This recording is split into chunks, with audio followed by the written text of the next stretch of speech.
back again. Oh, my voice. Oh, you know, that's a bit better. We're back again with Katawa Shoujo. I don't know what to say.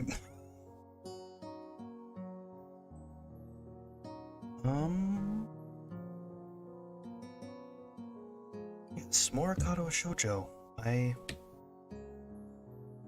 Little cat, welcome to the stream. No, you're fine if you're eating. Glad you can make it out to the stream.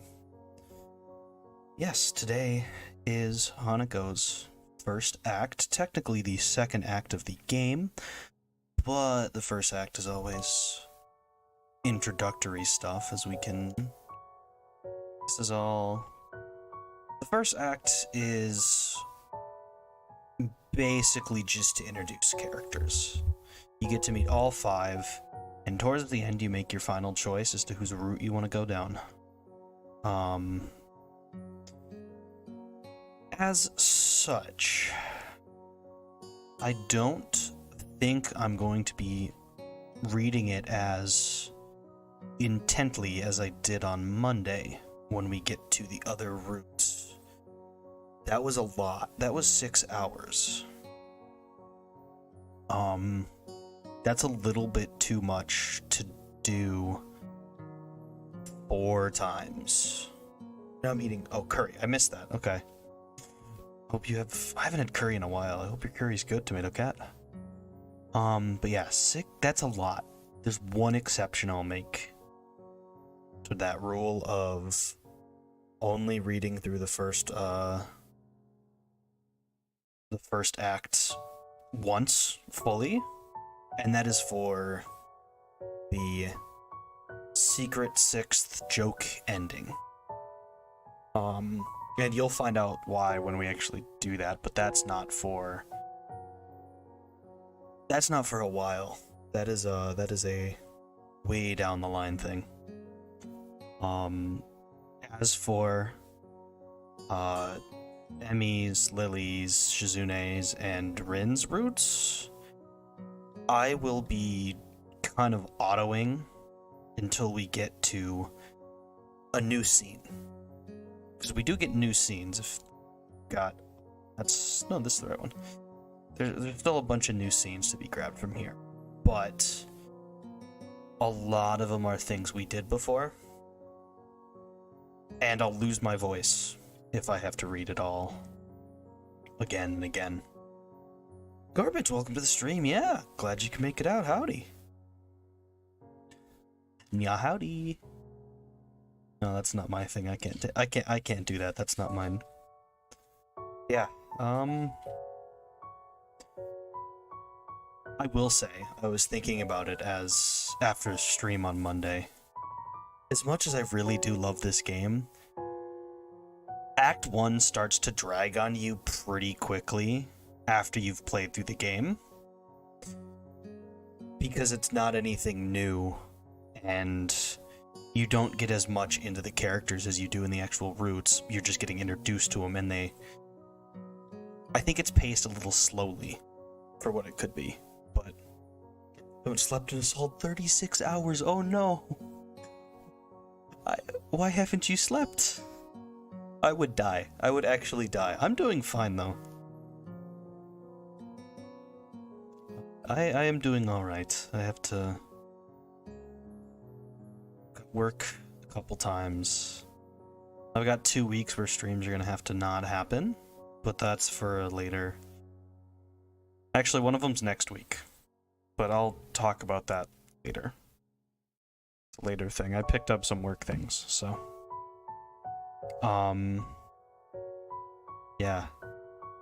Yeah, Act 1, as much as I love this game, Act 1 gets a little long, and I am very happy to be starting an actual route where I also don't have to balance 8 different character voices. I think I just have to balance, like, 3. I think I just have to do 3 voices. I think it'd be Lily, Hanako, and Yuko. And then I think maybe the other characters show up occasionally, but yeah, it's mostly just Lily and Hanako. You'll notice that as well. Hanako's route and Lily's route have a lot of overlap. And it makes sense, but there's a lot of overlap between the two routes.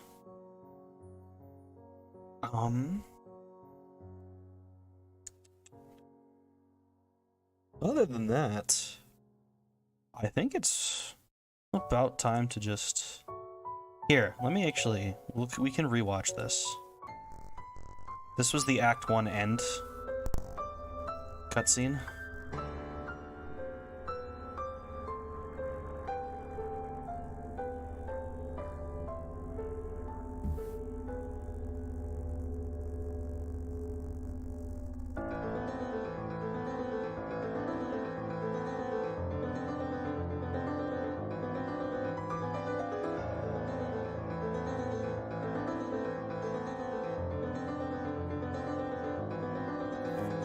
Not 36, still not good, but slightly better. It's pretty bad.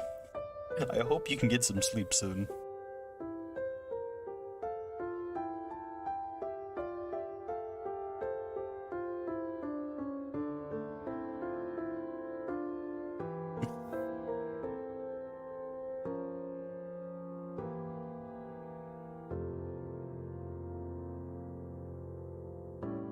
Act 2, Hide and Seek.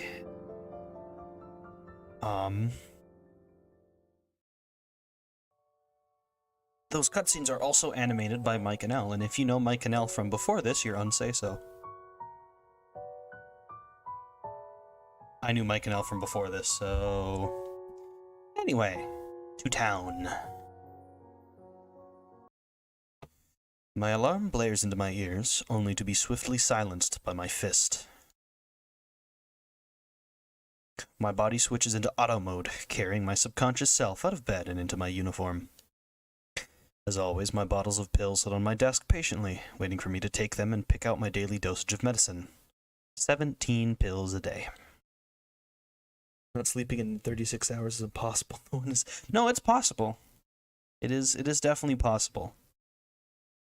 It just is really, really hard on your body. Before I know it, I'm opening the door to Class 3-3, glad to see that I'm not the only one who seems to be a little hungover from festival week. Every face in the classroom looks gaunt. With the festival now over, it's as if everyone's life dreams have been achieved. With nothing left to live for, the students have relied on instincts alone to guide them to class. Or maybe I'm just reading too much into it. I slowly make my way to my seat, and it's only then that I realize why the room is so peaceful. The seats beside mine are blissfully empty. The world's loudest interpreter for the deaf has yet to arrive. Misha jump scare, Misha jump scare. That actually, startled me a little bit. Just as I am about to sit down, the door flies open, revealing a resplendent Misha, drills bobbing from the dramatic entrance and arms stretched towards the sky. Yahoo! It's all over! It would appear that not everyone is affected by the post-festival depression. The rest of the class glare at her, obviously thinking the same thing I am. Misha, still frozen in the doorway with her arms still in the air, nervously looks around. It's obvious that she senses the foul mood, but can't work out exactly what to do. Suddenly, she jerks forward. Hey! As she stumbles into the classroom, she reveals Shizune, arms still extended from where she shoved Misha. Thanks for the entertainment, but shouldn't you two take your seats? Still slightly embarrassed, Misha takes a few seconds to realize she has to translate. Oh yeah, Shi-chan says she's not happy with you ditching us last week. We were really busy. That's so? What about the stuff I already did for you two? She says that only counts for council members. Since you declined, she doesn't owe you anything. Misha leans closer and whispers conspiratorially into my ear. Actually, I think she's just a little sore that you didn't spend the day with her. She's really thankful for your work last week, though. Thinking that she's being talked about, Shizune lightly wraps her fingers on her desk until Misha turns around to face her. I can't understand any of the fast-paced signing that's going on, but from Shizune's slightly embarrassed expression and Misha's poorly contained laughter, I can guess. While this exchange is happening, the door opens once again, but this time at a much more reasonable pace. Hanako quietly enters the room and pulls the door closed behind her. Peering out from under her hair, she quickly scans the classroom. Our eyes meet and she suddenly stiffens. She closes her eyes, takes a deep breath, and then walks over to my desk. Good morning, Hiseo. Morning, Hanako. You're a little late, aren't you? I was talking to Lily. About today. Ah, so you've got her list then. We can leave straight after classes in that case. Sure. I'm looking forward to it. Hanako briefly flashes her embarrassed smile at me and hurries off to her seat. During classes, it becomes apparent that it's not only the students that are a little despondent after the festival. Mutoi simply gives us a list of exercises from the textbook and then sits behind his desk. I totally forgot about the brief lunch period for a moment, such is the banality of the day. It's mind-numbing, and everyone seems surprised when the bells signal the end of the lessons. As I am packing up my bags, Shizune and Misha flank and entrap me. Say, Hee-chan, it's not too late to join up. There's a lot of post-festival paperwork for us to complete. Sorry, Misha, I've got plans. As if sensing the cue, Hanako appears behind me, holding a small bag and trying to avoid eye contact with the outside world. Misha's eyes open wide, then she bursts into laughter. You move fast, don't you, Hee-chan? We won't disturb your date any further.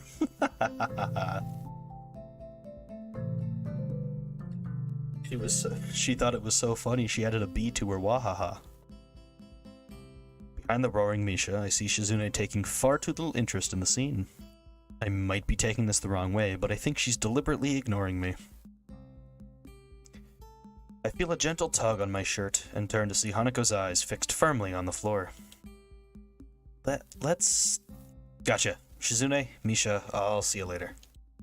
And I'm still not interested in the council. Spoil sport.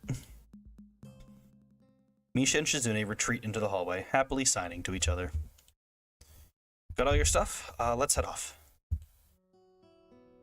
Floods of students pour out of the school gates and onto the road into town. It's a little weird. It's almost a scene from any other high school, but the illusion fades because of the occasional wheelchair or missing limb. One thing I do notice is that nobody is alone. And as Hanako and I pass through the gates, I notice that she closes the distance between us. Not enough to be considered close, but she certainly isn't at her usual just a little far position. I guess we're not familiar enough for her to get as close as she does with Lily. However, even though she has moved a little closer to me physically, mentally she seems to have traveled a mile. Her hands clutched around the leather straps of her bag to the point of whitening her knuckles, her head down and her mouth pursed closed. She almost looks like she's being walked to the principal's office for the first time. I try to stifle a giggle at the thought, but it is futile. What's the matter? I hope that's not too quiet that it's cutting my voice off. I guess there's no point in hiding it. Sorry. For a second there it looked like you were getting in trouble. What do you mean? I think you need to relax a little. We're not going too far, and it's only students around, right? Right. It bothers me a little to see Hanako so worked up. And you do this every week, don't you? Yes. With Lily. Of course, with Lily. I wonder, has she ever left the school without her? It doesn't seem like much at first glance, but Hanako's dependence on Lily is absurdly heavy. If she can't even handle leaving the school without her, how would she have managed to survive if the two had never met? Sorry. I have my guide on my phone this time, and I had to turn it sideways because it's taking up too much space. Would she have found someone else to latch onto? And what drew her to Lily? Was it her lack of eyesight, or was Lily just kind enough to lend a hand? I wonder if anyone would have fit the bill. Well, I'm here. Besides, we're not going far. It'll be over before you know it. Hanako's knuckles slowly regain their color as she tries to hide a small smile, but the effort of that seems to prevent further conversation. We travel side by side down the winding road towards the town.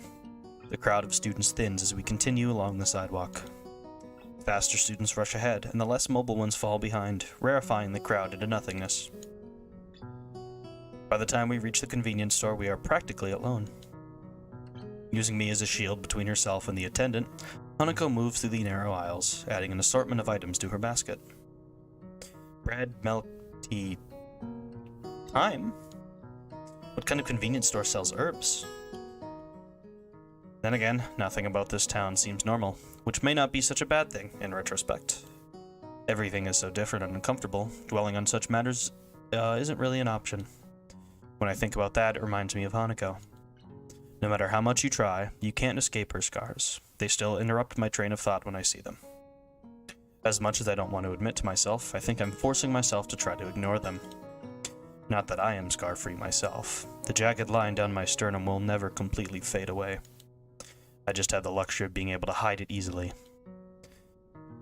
But in a way, both of our scars remind me that we're all in this place for a reason. Hanako throws one last item into her basket, then sheepishly holds it out to me, along with a few banknotes. Could you please...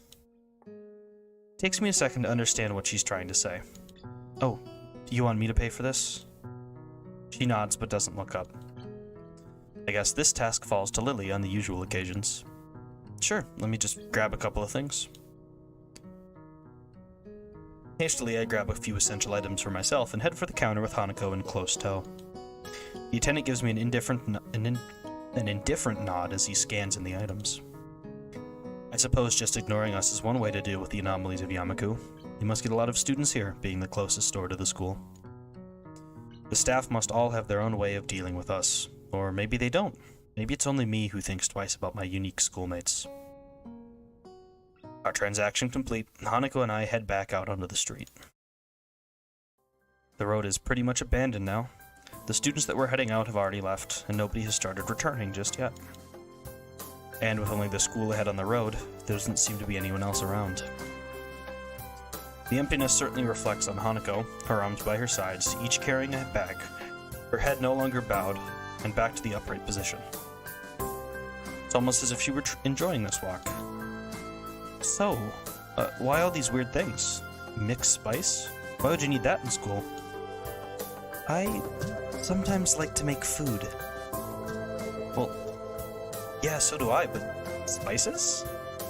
It's a little more advanced, don't you think? Not really. Well, I think it's cool. You'll have to teach me one day. Sure. She doesn't seem all that sure, but pushing the point doesn't seem all that wise. At the very least, she seems a great deal happier than she did on the walk down here. That alone makes me a little happier. Outside the girls' dorm, Hanako and I sort out the grocery bags with our respective purchases. In comparison, my things look positively plain. I tell you, you're putting me to shame here. No, I'm not. I'm only joking. I have a stack of homework that I skipped last week, so I must leave now. Will you be alright getting that to your room? Yeah. Sure. Okay then. I'll see you tomorrow. Bye. We part ways and I return to my room.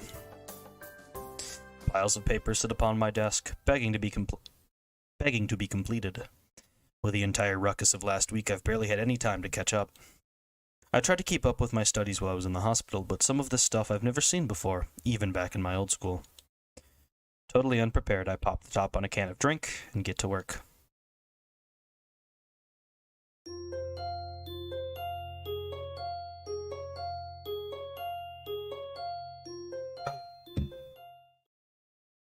All the audio sounding good? I hope so. I can't check it myself. The days are really starting to heat up. This morning I awoke covered in sweat. By the time the student body starts leaving their dorms for breakfast and morning duties, the sun has already taken full effect. Oddly, that puts me in high spirits. It's not even 8 yet. It's not even 8, yet I feel that this day is going to be one of those pleasant, tranquil, warm ones. If I weren't at a school that considered every absence from class as a sign of life-threatening situation, consider skipping the whole day and just relaxing in the school gardens. Yes, today will be a genuinely lazy day. For a second I stop in mid-stretch and consider the nurse's warning about exercise. Maybe I should have kept up those morning jogs. Running with someone like Emmy might have been a little testing, but if I worked at my own pace... Yeah, who am I kidding? I couldn't stick to something like that without some kind of motivation. It's not like I sit around all day. The walk to and from the convenience store counts as exercise, right? Especially the walk back up the hill. Yeah, it's no big deal. Compared to months lying in a hospital bed, I'm getting plenty exercise. It seems that I'm not alone in my appreciation of the day. Nearly every member of the class is glancing through the window and into the tantalizing sky. Even the steadfast Shizune seems to lack her usual vigor for schoolwork. Misha, as brazen as ever, has even unbuttoned the top button of her shirt and is fanning herself with a notebook. I must have been staring as she's now sticking her tongue out at me. However, she shows no sign of halting her efforts, nor is she trying to hide the fact. The lunch bell seemed to catch everyone by surprise, and the class empties at a much slower pace than usual. The heat seems to be draining the need to rush from everyone. Well, almost everyone. Man, I took a nap. I don't need a yawn. Hiseo? Hey there, Hanako. What can I do for you today? Hanako already has a lunch bag in hand. I don't have to be a detective to work out where this is going. Would you like to have lunch with us again? I brought enough for everyone. Awesome. You don't have to be so stiff about it, though. Right. I take it we're going to the tea room? Please? Lily said she'll meet us in there, so we should go ahead together. Sounds like a plan. The seat has made me pretty hungry. Hanako breathes a sigh of relief, and I gather my things together. As usual, the aura of the tea room is refreshing, feeling isolated from the rest of the world. Then again, the usual din of the school seems to be a bit subdued, most likely from laziness promoted by heat exhaustion. Hanako slowly spreads her food on the table, intently focusing on every little movement, as if she's trying to keep her mind off other thoughts. It's not much, but I can tell from her demeanor that she has prepared everything with utmost care. I guess Lily isn't here yet. Should we start without her? She'll be here soon. Hanako struggles with the lid of the container of rice. Here, let me help with that. I take the container from Hanako's hands and try to force open the lid. Try as I might, it seems wedged shut. Let me guess. Did you put this in while the rice was still hot? Yes. I was in a rush. I put the container on the table between us. I thought so. It looks like this is wedged shut. We'll need some hot water to get it open. But that could be a pain in here. We'd get water everywhere. Well, in that case, how about I contribute to today's meal? At the door, Lily smiles while holding up a bag stocked with various buns and bread rolls. I can't help but do the same. Since you two had a change of plans because of me, I thought I would bring a little something. Thanks, Lily. Here, let me get that for you. With a little guidance, Lily's bread assortment joins Hanako's riceless platter. I hastily make some tea to complete the picture. Well, I'm looking forward to this. As I take a bite, I notice Hanako trying her hardest to not look like she's looking at me. It's nothing special, but then again, I can't really complain. I'm pretty lazy when it comes to cooking for myself. Not bad. I guess this is made with the stuff you bought yesterday? Yes. Hanako's eyes shout at me, begging for some kind of feedback. Well, it was clearly worth it. Thanks, Hanako. I wanted to show you this after yesterday. It's okay. I was just a little surprised at the stuff you were buying. Hanako's always liked to experiment when it comes to food. I think it's good, most of the time. While Lily's smile doesn't waver, the slight change in her tone tells me that things have not gone so well in the past. What is with the trend of girls in the video games I play not being able to cook very well? or having very mixed results with cooking. We had Chie, Yukiko, and Rise in Persona 4 Golden. Hanako's had some inconsistent cooking results. It's a weird little through line. And it's not like Hanako has had many people to sample her cooking. Hang on, was Lily waiting for me to go first? She didn't start eating until after I said it was alright. Her cheeky grin tells me that this was a deliberate action on her part. I'll have to try and work out how to get one over her in the future to make up for this. Well, it's good, and that's all that counts, right? Right. Lily, satisfied at not being the first to sample Hanako's creation, begins to consume the food in front of her. I find myself staring as I watch. Her chopsticks gently touch the plate, their tips delicately poking and tracing to quickly ascertain the positions of the food, as she dexterously picks it up. One might think she were a child playing with her food if not for the situation, but she does it with such care and thoughtfulness that it's obvious this is simply how she eats this kind of meal. Not wanting to miss out, I start filling up myself. Hanako takes a different approach, waiting until Lily and I have our hands clear before quickly snatching up her share.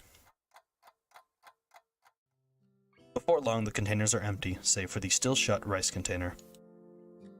Thank you, Hanako. That was filling. No, thank you for the bread. Yes, it would have been a disaster if not for that. You're both welcome. But now I must be getting back. It's far too easy to be late after eating here. Yeah, I see what you mean. I think we'll just clean up here and then head off. Well then, good day. Lily leaves, her cane tapping away down the quiet hallway. Hanako and I quickly pack our things and stay seated, waiting for the bell. Together we stare out the window and into the endless azure sky. If it weren't for the pealing of the bells, I would have sworn that time had stopped. The urge to skip class rises in my gut. I shoot a glance at Hanako, who shows no signs of moving either. Not just yet. The interval between the warning bells and the end of lunch bells passes in the blink of an eye. We really should go. People will freak out and start a search party if we skip. Hanako sighs. You're right. Slowly she rises to her feet and I follow suit. Silently we make our way up the old stairs to the 3rd floor and then to our classroom. At the door I take point and open the door ahead of Hanako, bowing my head down in apology in advance. I'm sorry we're late, teacher. I am greeted not by stern words, nor by an anchored instruction to take my seat, but simply by the silence created by 15 or so students trying not to laugh. Mutoi, ever tardy, has yet to arrive. However, the fact that Hanako and I have arrived together is blatantly obvious. Make that about 14 students trying, and 1 student failing. The lovers return. Yeah, thanks, you can calm down now. I step through the door and realize that Hanako is firmly pressed against my back, hiding herself from the class. With my steps coming closer to my desk, she eventually breaks from me and swiftly walks to her own. Her efforts to mentally block everyone's presence from her mind are written fairly clearly on her face. Quickly checking the door for any signs of the teacher's arrival, I make a trip to Hanako's desk and whisper in her ear. Don't worry about Misha. She's always like this. I enjoyed myself today. Don't sweat it, okay? Hanako nods her head behind her folded arms, but still doesn't show her face. I yearn to stay and console her more, but Mutoi picks this exact moment to enter the class, halfway through his lecture, as if he started it in the hallway. Which, of course, is directly proportional to the change, but inversely proportional to the square of the distance. He's so engrossed in his speech that he doesn't even notice me sneaking back into my seat from Hanako's desk. While Mutoi's spiel rambles on, Misha leans over to me. The teacher may not have noticed your tardiness, but I did. That much is obvious from the show you just put on. I have been instructed to let you off the hook for today, but only on one condition. Oh, and what would that be? You have to help us this afternoon. craning my neck to look over Misha's shoulder. Shizune is conveniently not making eye contact with me. Fine. Just for today. I've already told you I'm not joining the council, remember? Of course, doing so could be considered, She looks down at her notebook, obviously looking for her place in her script. Under duress and hence would be against regulations. How very strange of you to be considerate of the regulations now. Things should be done by the book. It's just that the book hasn't been written for every situation, so there are times when it can be ignored. And yet you two wonder why no one else wants to be in the student council. After poking your tongue out at me, Misha returns to her workbook, and we battle our way through the latter half of the school day.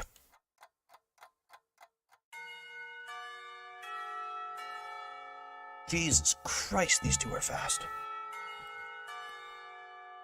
Before I can even stand up, Misha and Shizune have placed their hands on both my shoulders. Hey, I said I'd help out, damn. This is just insurance, Hiseo. Insurance. Hiseo? Hanako timidly tries to leave the room by circling around us, and I suddenly realize that this may be my one chance to escape. Oh, hey Hanako, what's up? Hey, what makes you think you've got time to chat? Oh, relax, this won't take long. Sorry, Hanako, you were saying? I was going to go to the library, and I thought... Hanako's thumbs dance around each other and her eyes flit around the room, looking everywhere but at us. Sorry, Hanako, but Hiseo has to come with us. He's got work to do. Oh, but you can help too if you'd like. So how about it, Hiseo?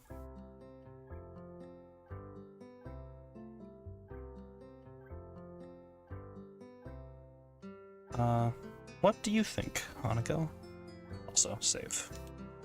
Just always save at every choice.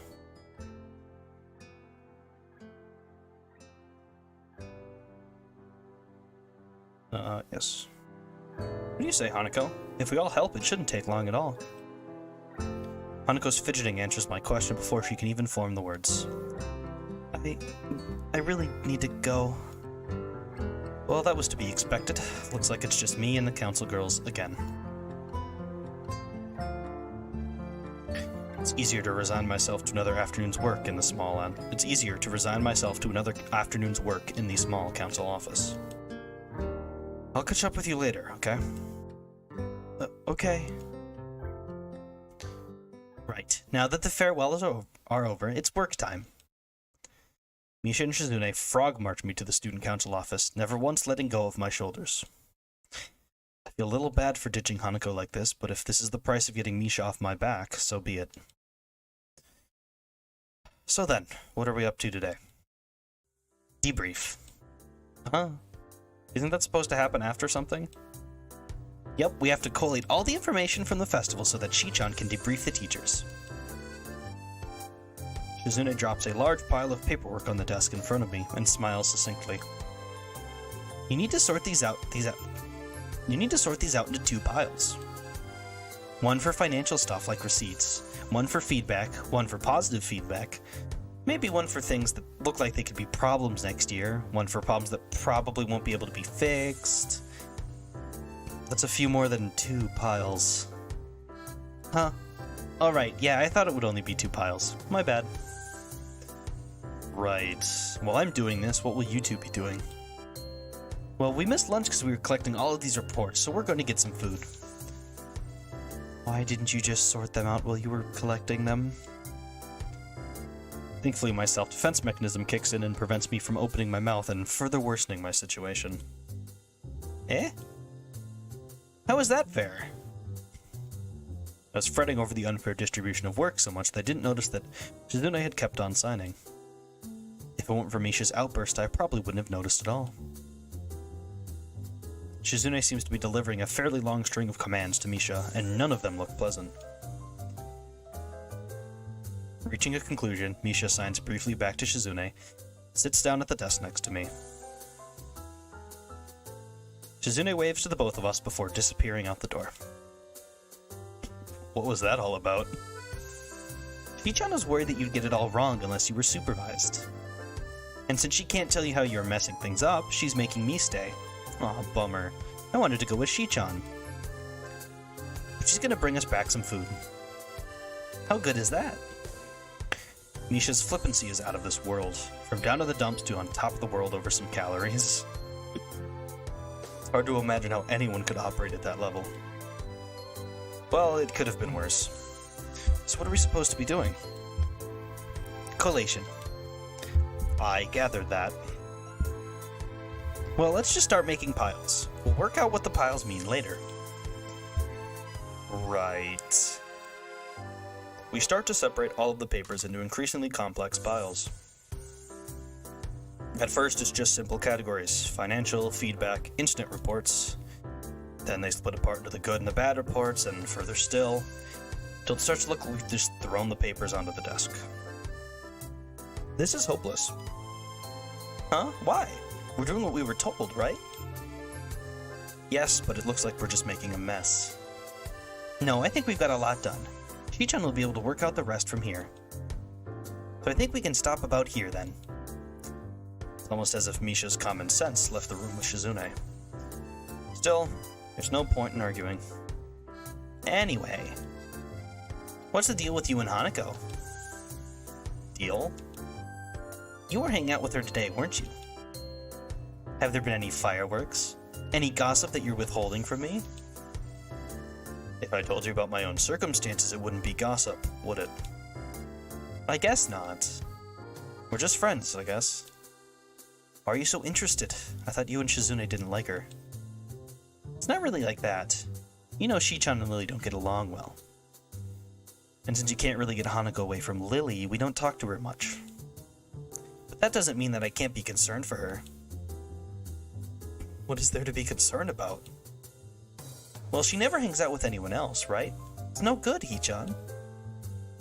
If Shizune and Lily dislike each other because their personalities are different, then I hate to think how Misha and Hanako would get along. I mean, in one way or the other, we're all in the same boat here, right? Well, I guess. This one time when she left class halfway through, Shi-chan went to the teacher and asked what was going to be done about it. He said that every student here has special needs, and that Shi-chan shouldn't worry herself about it. Hanako never does any group work, she just runs off. Isn't that enough to be concerned about? I guess you're right. She still hardly says a word when we're talking. Well, that's more than I've been able to do. Shi-chan and I both tried when she started, but she got scared and ran off. I considered telling Misha that exactly the same thing happened with me, but she seems caught up in thought. Listening to Misha without Shizune's influence is interesting. I think she needs to realize that people here don't care what she looks like, and that she can trust us. If she could, I'd feel a lot better about her. I think this is the longest I've watched Misha without seeing her sign. When she's with Shizune, she is constantly waving her hands around, explaining the world to Shizune. That amount of effort probably places a strain even on an agile mind. And let's face it, Misha isn't the world's brightest spark. Well, I'll keep an eye on her for you. You should probably apologize for earlier. I don't think Hanako was cut out for that kind of joke. Oh? Oh. I didn't even notice, sorry. Don't say it to me, just mention it to her. Alright, first thing tomorrow, I'll speak to her. Good. A cacophony from the door hails the return of Shizune. I guess she can't really tell how much noise she's making. Oh, Shi-chan, you're back. Shizune appears, completely laden with goods from the convenience store.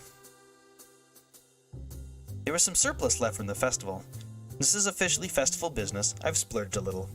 Stefan124, hello, welcome to the stream. Don't recognize you, so I'm glad you decided to join.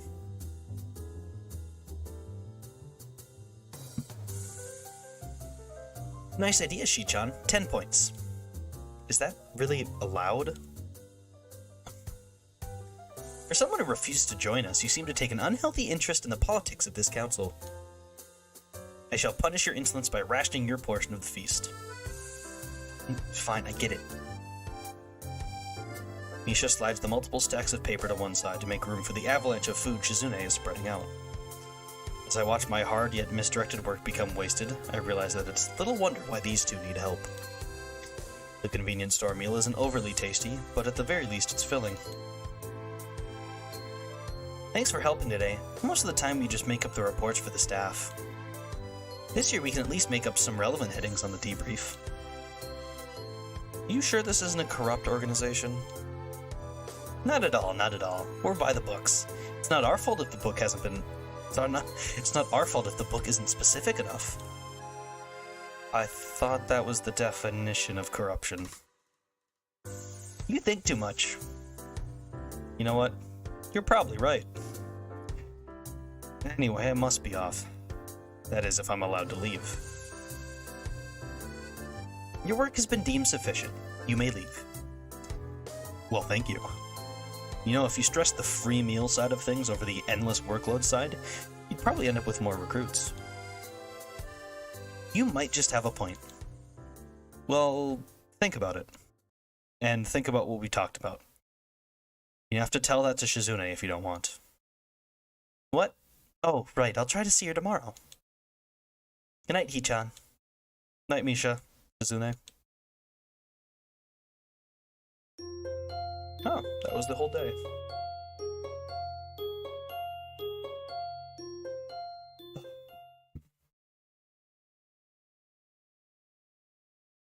Chirping birds. Normally, this would be a good time to reflect upon the beauty of nature. But it is 6 a.m.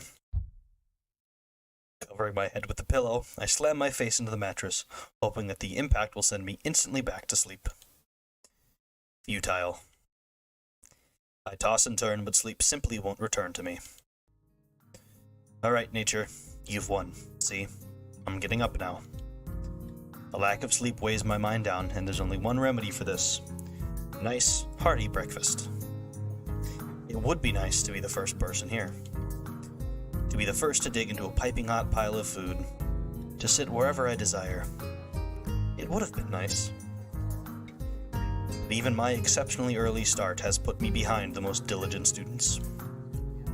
I guess there are quite a few people that have early starts here for one reason or another. A group of students in sports clothes huddle around one table,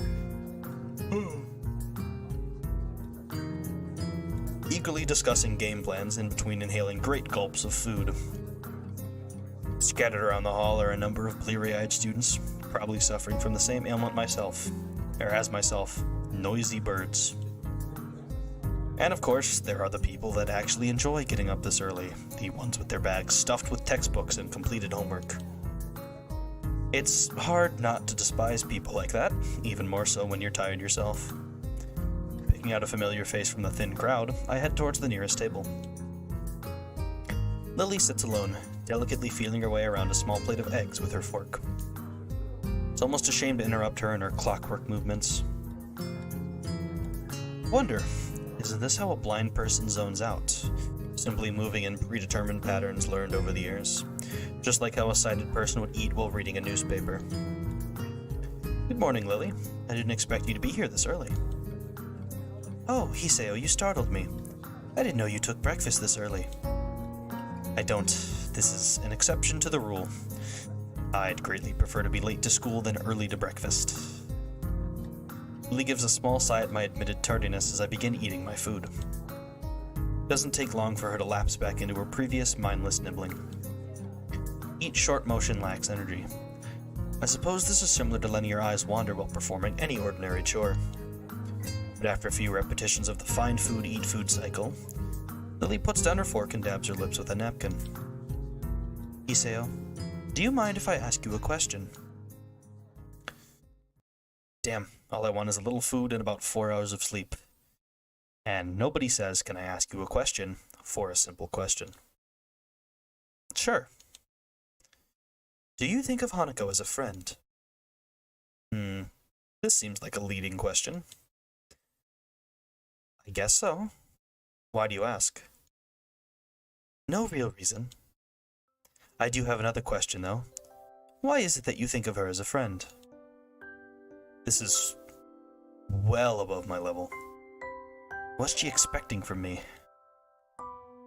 I'm not really sure. I guess it's because she's a little different in the way she deals with people. Since I've known her, she hasn't really connected with anyone. She doesn't seem interested in other people, and I think people are a little scared off by her appearance. Really? Thought that kind of thing was, well, discouraged here. Discriminating and such. If I were to put it one way... She furrows her brow in thought, a move which makes me slightly anxious as to what she's plucking from her mind.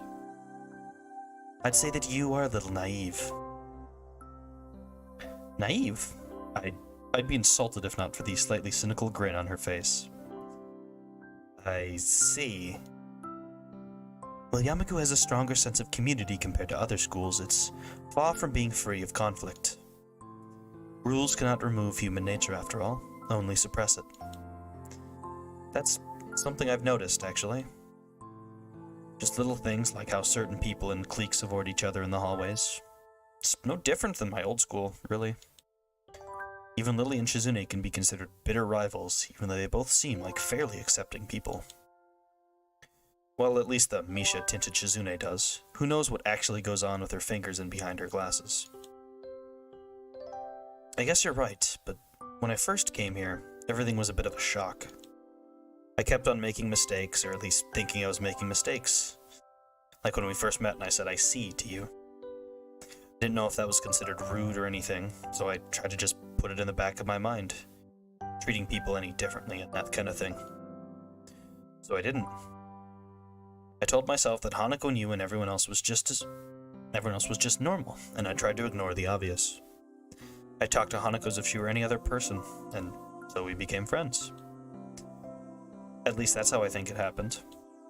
But you know, I feel guilty just from saying that, from saying something like that aloud, as if it took extra effort to think of Hanako or you or anyone here as normal people.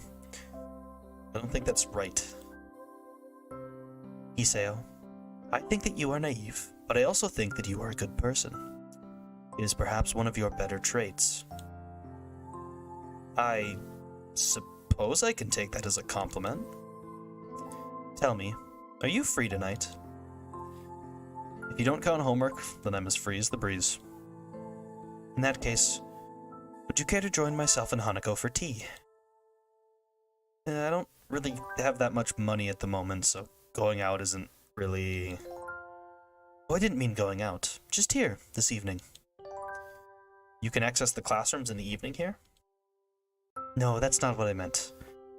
Hanako and I often use my room for tea parties together. Please feel free to drop by after dusk. Sure, I see no problem with that. What's your room number? 225, room 25 on the second floor. Okay, sure. Well then, I'd best be off. I have class representative duties to attend to, after all. Until this evening, Iseo. Yeah, catch you later. Hang on. Was I just invited to a girl's room after hours? Is that even allowed? Is this allowed? Hello?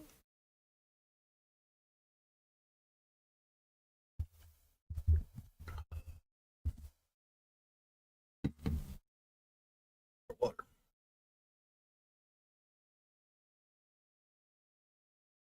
The walkthrough keeps... Alright.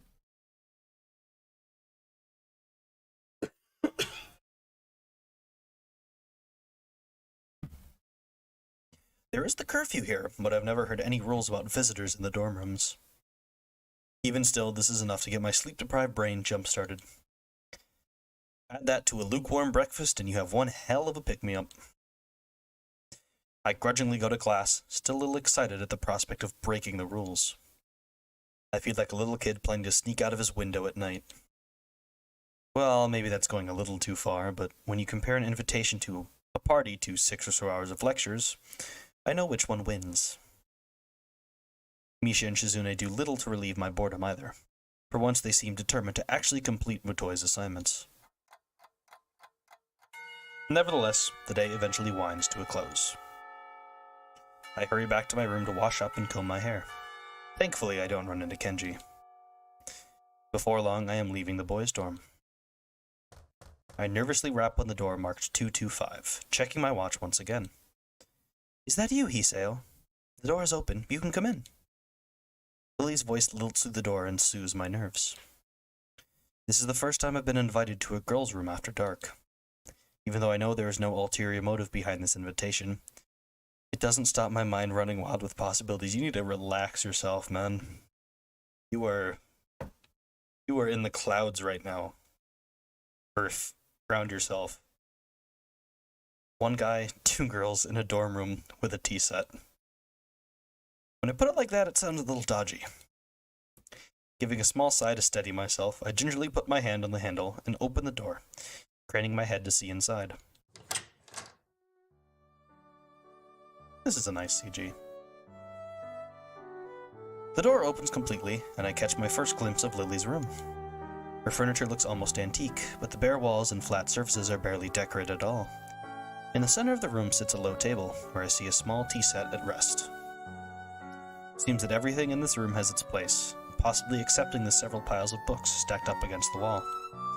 My sense of vision is the only thing to be stimulated. The faint smell of something can be picked up in the air.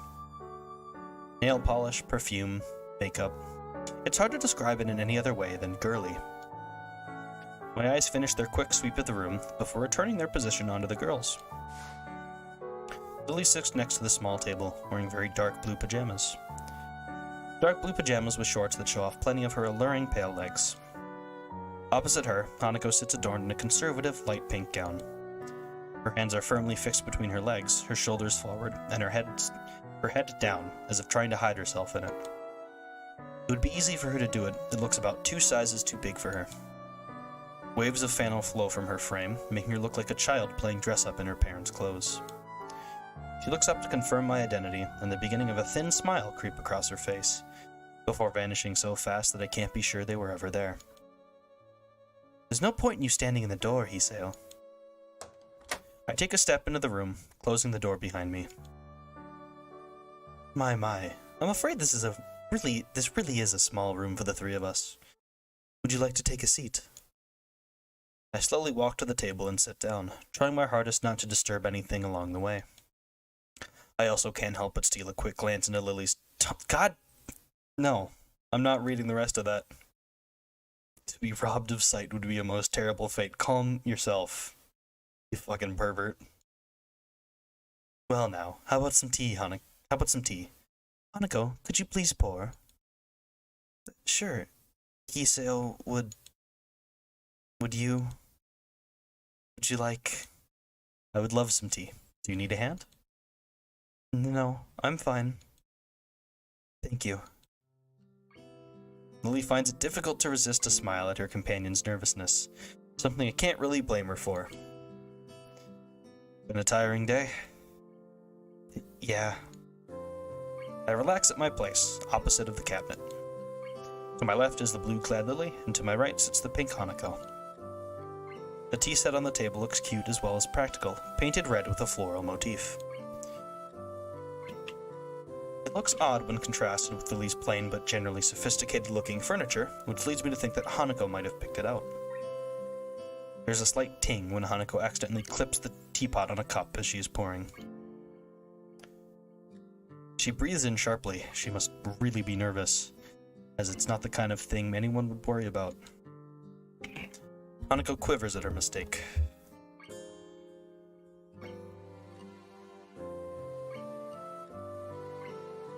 Keep trying to adjust the position of my little headphone cord, and it's really annoying. It's okay, Hanako. There's no need to be nervous. Hanako seems to find some confidence in Liz's reassuringly soft-spoken words and deftly pours the next 2 cups. Here you are, Hiseo. Lily. Hanako carefully places a cup and saucer in front of Lily and myself. I could get used to service like this. Thank you, Hanako. Yeah, thanks. You're welcome. That was Lily's. Whatever. Lily searches for her cup and upon finding it, sips delicately. I do the same. This tea tastes somewhat better than the tea we usually have at the school. This is nice. It's so different from any tea I had before. Looks like you picked the right one, Hanako. You've done well, even if it was a bold move. Hanako's smile returns, redoubled. Even with her blighted face, her shy smile couldn't be called anything but cute. I'm glad you like it. Hanako, finally beginning to relax, sips from her cup. I think back to my chat with Misha the other day. Is Hanako's behavior something to be concerned about? Or is she just shy? And then there was Lily earlier this morning. The concern from both of them seemed to be genuine, and they both know the situation better than I. But really, how could I possibly help? I'm no plastic surgeon, so I can't really help her appearance. Nor am I a psychologist who could make her more sociable. So what the hell do Lily and Misha want me to do? It's frustrating. Hanako and I are quickly becoming friends on our own accord, and because of that, it's like everyone wants me to solve all her problems. And I have no idea how to do that. No one can cure my heart, nor Lily's eyes, nor anyone who is here in this school. However, I see no harm in becoming better friends with Hanako. Now that she's warming up to me, I kind of enjoy hanging out with her. So, Hiseo, are you enjoying yourself? Lily's words break me out of my reverie, and I take a second to reconsider where I am. I'm in a room with two girls in their bedclothes. This is something to be enjoyed. Yeah, it's relaxing. Almost like I'm not in the school anymore. Do you do this often? Quite often, but not as often as we take tea in the school building. Considering they do that nearly every day, that's not a big surprise. As I move to take another sip of my teacup, I find it sadly empty. That was delicious. Thank you, Hanako. Lily? You're welcome. Yes, you're most welcome, Hiseo. It's nice to have a third person here. Well, anytime you need someone to fill that position, I'm always available. Always. One must be sure to get one's point across in these circumstances. Lily lets loose a yawn, which she unsuccessfully hides with her hand. Pardon me, I think I'm a little tired. I think we're all a little tired. My, how astute we are tonight, Hanako. We really should head to bed. We all have class tomorrow. Yeah, I should go. Thank you for your presence, Hiseo. Thanks. You'll come again? Not even a whole army could stop me. I'm impressed by your determination, Hiseo. Either way, you're right. We'd best be going. I stand up and make for the door. Hanako gingerly stands up behind me. I stop and face her. Are you coming with me? Hanako instantly blossoms into full blush. No, not this room isn't... It's okay, I was only joking. Oh, okay, good night. Good night, Hanako. Good night, Hiseo. Night all. And with that, our tea party finishes. Still not sure what it is that Lily wants me to do for Hanako, but I don't want to let her down. I wait until the door is closed behind us before turning to Hanako. Hey, Hanako, you don't have to be nervous around me or anything. I mean, we're friends, right? Right, we're friends. If you want to hang out or anything, just let me know. We still need to have that chess rematch, remember? Sure. But I don't think you'll win. It wouldn't be any fun if it was easy. Hanako seems to give a muted laugh, but she could have just as easily been exhaling. Good night, Hiseo. With that, Hanako quickly retreats into a room located next to Lily's. I start to walk back to my dorm, but the simple act of walking seems to drain more of my energy.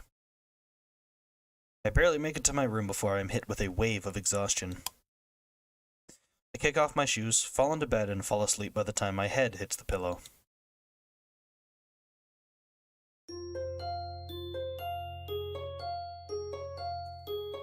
Hiseo being a little pervert makes his line a little hard to read. I pull my door closed, ready for another day of classes.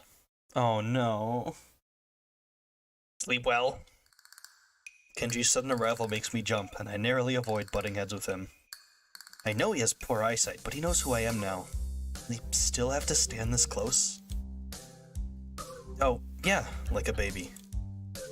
Damn, why do people say that? Have you ever heard a baby sleep? They scream all night, every night. Babies don't sleep well, ever. Well, there goes my restful state. I have to remember to never use figures of speech with Kenji. Alright, I get your point. It's a figure of speech. Yeah, sure, whatever. Where were you last night? I had a favor to ask you, but you weren't around. For a split second, I considered telling Kenji the truth, that I was spending time with Hanako and Lily.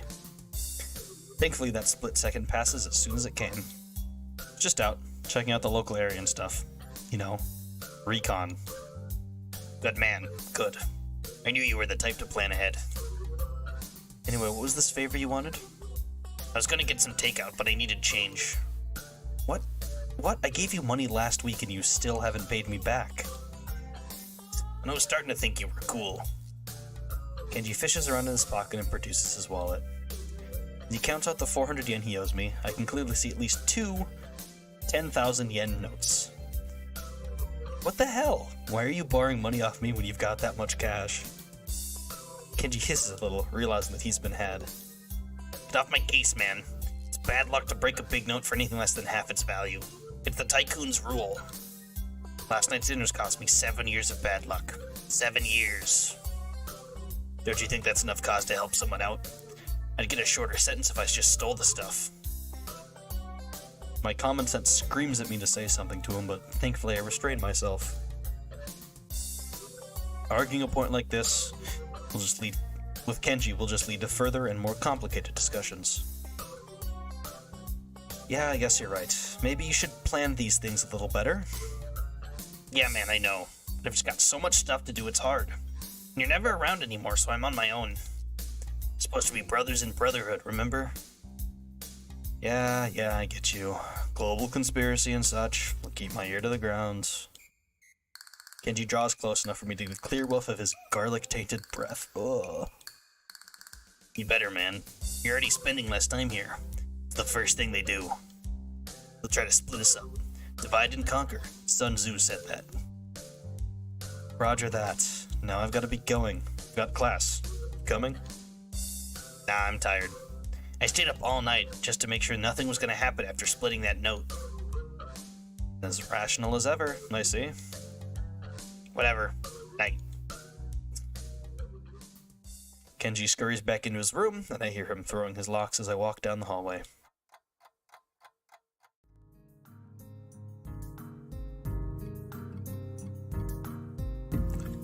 That is why some people can't roll their tongue, or why their second toe is longer than their big toe. Koi beams a half-moon smile at us, obviously proud of his explanation of recessive genes. However, no matter how impressed he is at the science that defines who we are, the classroom seems to be reduced to a stupor. 1 second.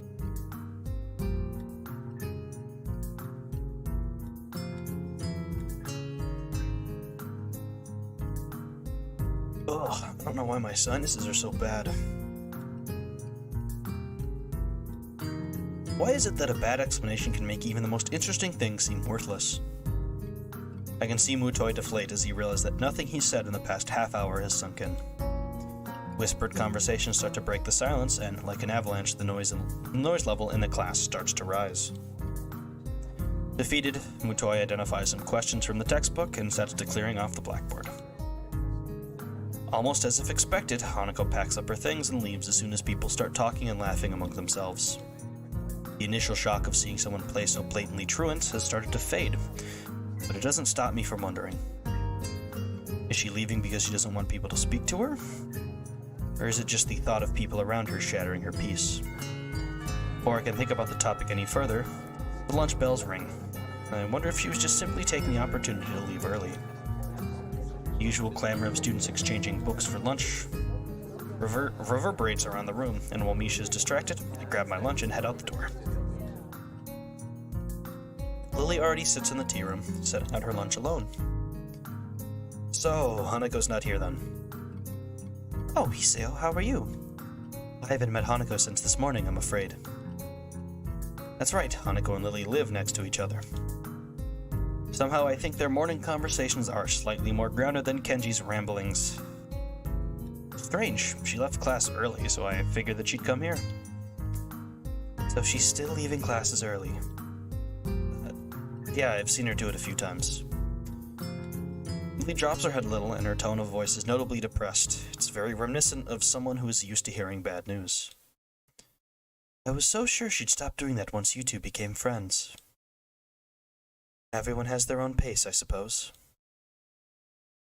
Well, I was wondering about that just today. Why exactly does she leave? I'm not entirely sure myself. I personally think it's because she doesn't want to be put in a situation where she has to answer someone. I have a flashback of my first meeting with her when I thought she looked like a cornered animal. Maybe I wasn't far off from the truth. But she seems fine with talking to you and with me a bit. It's a little more complex than that. I imagine that the first thing most people ask her about is her scars and what happened. She rarely talks about it with me, but I can tell she doesn't like to remember whatever happened back then. Leaving class and running away from discussions is her preemptive strike, if you will. So then, how does that explain her talking to me? You said it yourself yesterday at breakfast. You tried to ignore her scars. When she saw that you weren't going to ask her about that, she opened herself up to you. I guess you're right. Maybe. I don't know. You know her better than I, so I'll take your word for it. I wouldn't worry about that. I'm sure you'll come to know her as well as I do soon enough. I welcome the prospect of her having a new friend, and the two of you have such similar interests. Well, I hardly count reading as a team sport. It is good to have company, though. That's my point. Hanako is still an average person at heart. She also wants company at times like that. Huh, I see. I think. To be honest, both of you still confuse me a little. That's only natural, Hisio. We've only known each other for a little while. It's unreasonable to expect you to understand us, just as we can't understand you. But that is half the fun of becoming friends, right? Yeah, yes it is. Although I suppose there is the matter of us being opposite genders. Men and women do seem to confuse each other quite often. He says this with a light giggle, finding amusement at the odd little details of life. I hope you don't mind, but I'm going to start eating. No, go ahead. I'll eat something too. I've got some books I want to drop back at the library before classes start, so I'd better get a move on. You'll probably find Hanako there as well. If you do see her, can you tell her to stop by my room later tonight? I'd like to talk to her. You're not coming? Unfortunately, I have class representatives meeting later, so I'll be gone as soon as I finish my lunch. Okay then, if I don't see her at the library, then I'll tell her in class. I'm sure she'll be back after lunch. We fall silent as we start to eat, and I take a second to reflect on our conversation.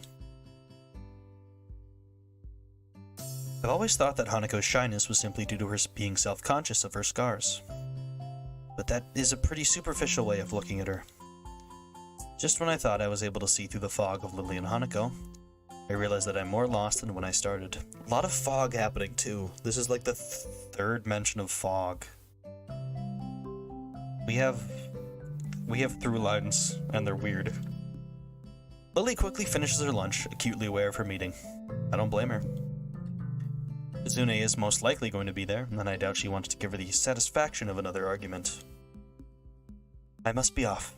Same time tomorrow? Same time, same channel. Better head off too. I don't want to risk being late. Lily smiles gently, picks up her cane, and walks out into the hall. I turn my back on Lily as we head in the opposite direction. For some reason, I find myself hoping she doesn't get into another fight with Shizune. As much as I like Lily, Shizune and Misha have been pretty instrumental in helping me adjust, even if half of our conversations are thinly veiled recruitment attempts. Then again, I barely know either of them. Maybe they were previous leaders of some kind of secret society, but their love for each other drove them apart. Man, I need to stop reading cheap fiction. It's rotting my brain. Either that or I've got to move away from Kenji and his bad influence. It's sad that I can't tell the two apart anymore.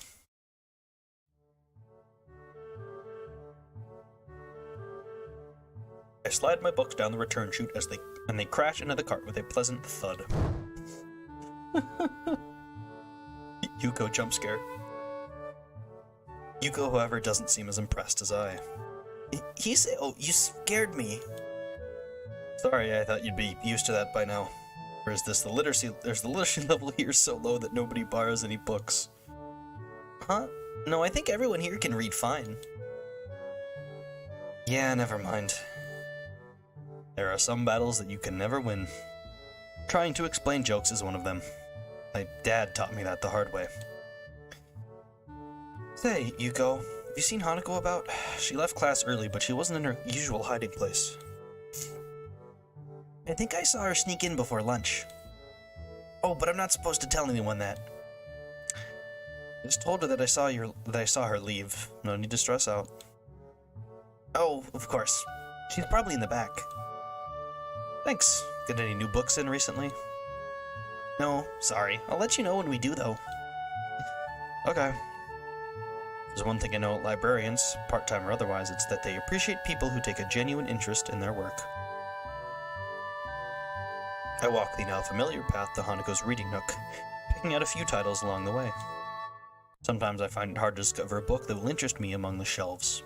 An author's name and a two-word title don't mean much in a sea of similar words. For that reason, I sometimes reread books that I read in the past. Better to bet on the favorite than a new runner. An unfamiliar title from a familiar author peeks out among the spines of its neighbors, so I remove it from the shelf. At least I'm not going over old material. As expected, Hanako sits on her beanbag, buried deep in a copy of Dance, Dance, Dance. Hi, Hanako. How's it going? I fight back the urge to ask why she left class early. If Lily's suspicions were right, then asking her about that could have the opposite effect. Best to leave it for the time being. Sometimes the best way to get an answer from someone is to never ask the question. Hello, Hiseo. I'm fine.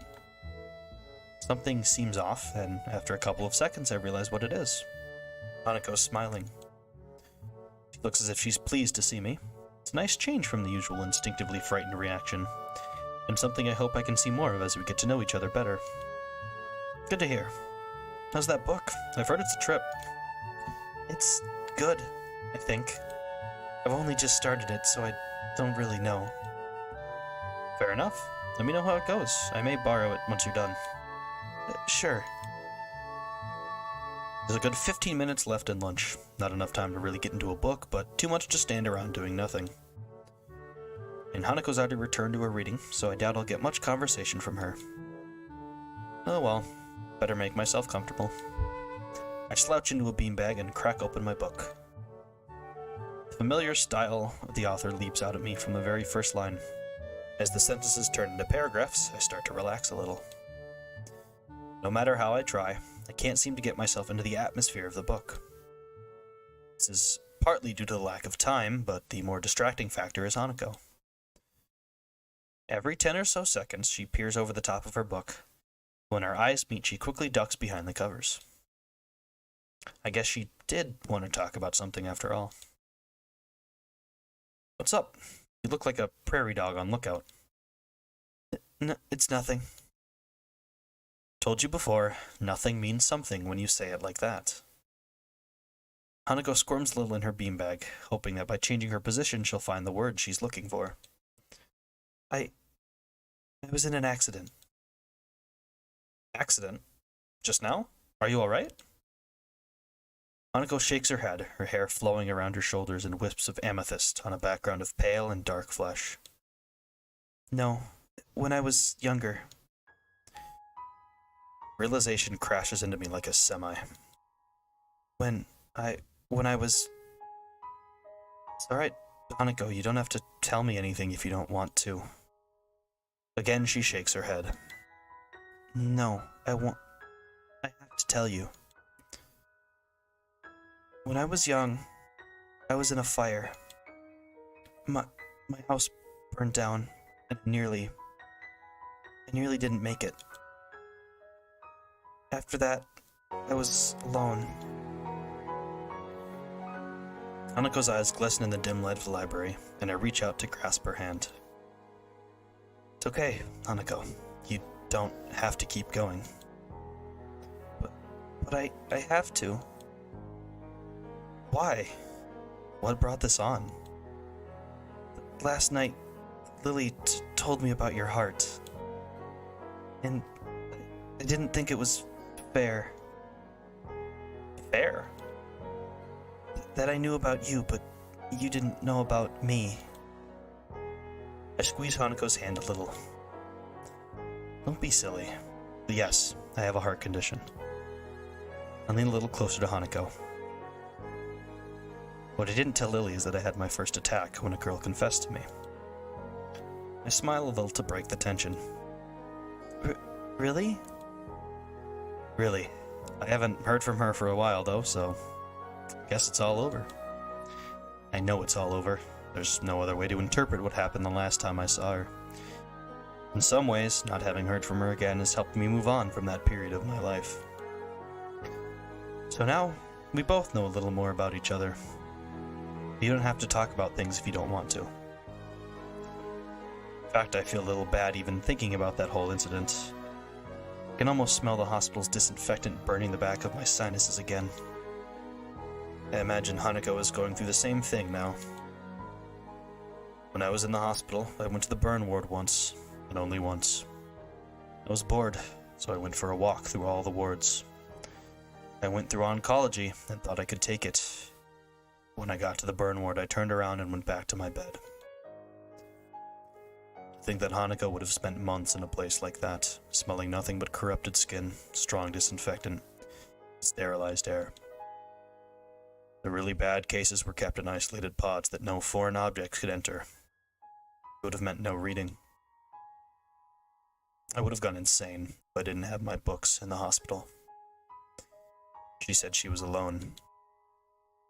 Did her parents die?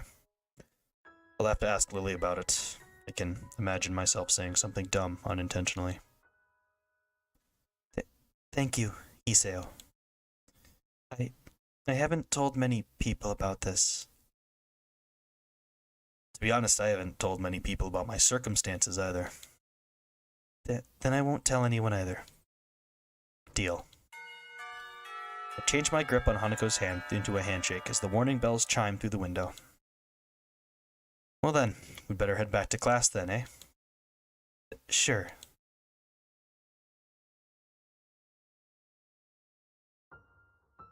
Okay.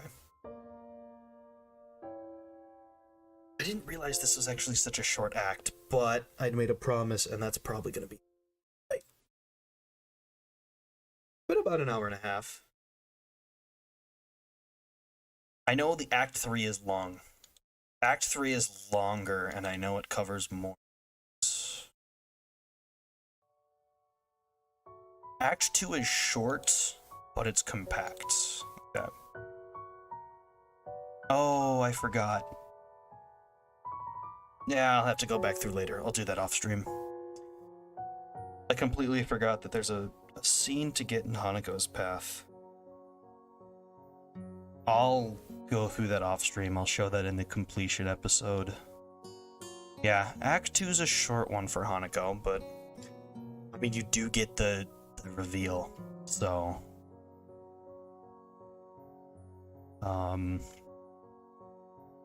yeah, I completely forgot though. I thought Act 2 actually had more than it usually does. But I think all the stuff I think about is in Act 3. Act 3 is long. Also got that. CG.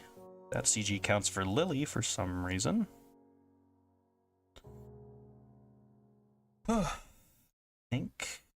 I don't think we got actually a new... Oh yeah, Painful History. That's the... Painful History was in that one. Yeah, alright. Yeah, I did say that that was going to be... I was doing one act to stream. Even if that act's short. I think this is the shortest act in the game by far. I'm very certain that everybody else's acts are pretty long, at least 2.5 to 3 hours. This works out fine though. I've got work earlier than usual tomorrow, so I will have some dinner and then relax for the rest of the night. Let me pop over here. I know there's no BGM right now. Boom. Yeah. Definitely a much shorter stream. But, you know, it happens. Yeah. It was a good act.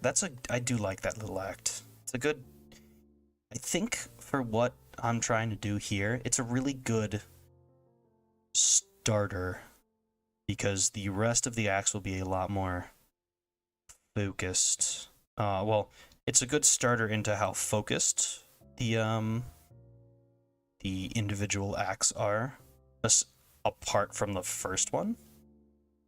So that is need to find out about Hanako. Just kind of, a lot of stuff is going to happen in Act 3. Act 3 has a lot of content. It's like a whole arc.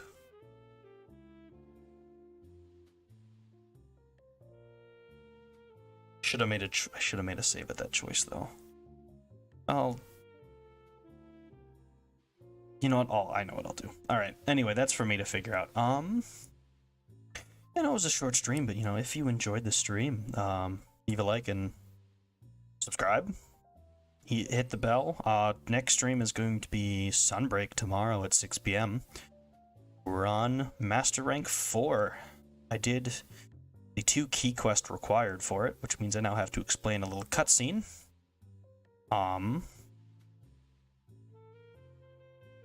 But we'll immediately start off with an urgent quest that I don't even know what it is.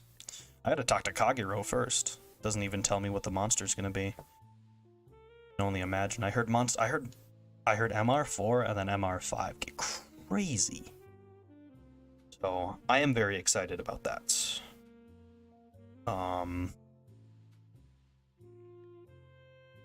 Let's see, no stream on Friday because I'm working a night.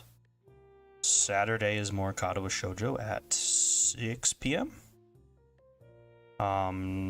Tuesday we're back to Sunbreak with Bloodfallen, and then I'll have a schedule out for a much shorter next week.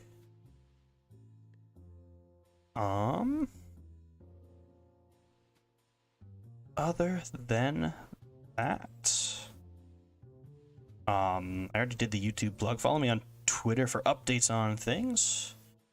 Follow me on Twitch for Gorilla streams. Do hope you enjoyed your time in this stream, even if it was a little short. I hope you have a great rest of your morning, afternoon, evening, night, whatever time of day it is for you.